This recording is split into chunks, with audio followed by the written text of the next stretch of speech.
ये है कलील न्यूज़।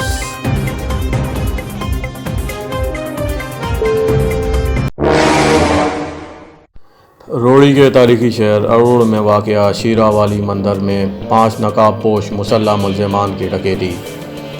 नकाबपोश मुसल्लह अफराद मंदिर में मौजूद मूर्तियों पर चढ़े चांदी के ज़ेवरात, मूर्तियों के ताज चोरी करके ले गए। सीसीटीवी फुटेज सामने आने के बाद हिंदू पंचायत के मुताबिक इन चांदी के ज़ेवरात पर सोने का पानी चढ़ा था। ज़ेवरात की मालियत हज़ारों रुपये है। पुलिस ने वारदात की तस्दीक करते हुए बताया कि वारदात 2 रोज़ कबल हुई, जिसकी रिपोर्ट दर्ज कर ली गई है।